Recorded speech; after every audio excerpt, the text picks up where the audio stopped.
I got a crib full of corn and a turning plow, but the ground's too wet for the hopper now.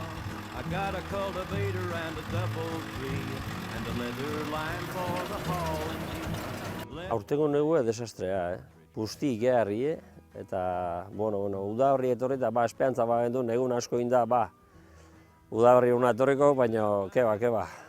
Udaberri ere bustie, era bustie, geho ez dakitela zeingo, baina, gaizki.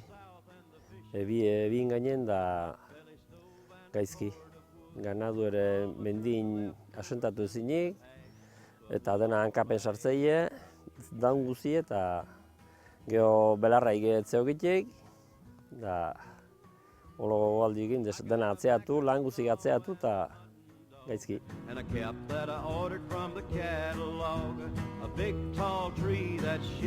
Oain beste bi gutzako lan hain behar dunantzako ez daula ibitzeik. Eta orduan bi belarrak egiten haitu behar genduna oain, hau handi aurrenekoak entzeko gaela.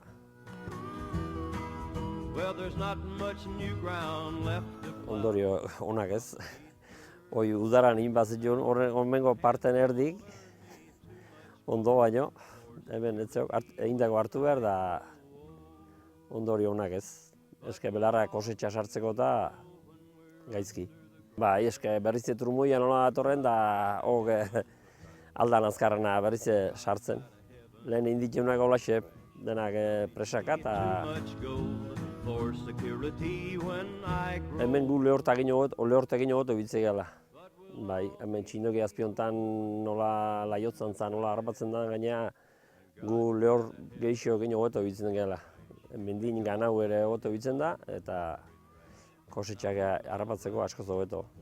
Ez dakitu beste inda geho pixka sekatzen da, hasiko aldala. Bestela, aurtengo aldala grabea.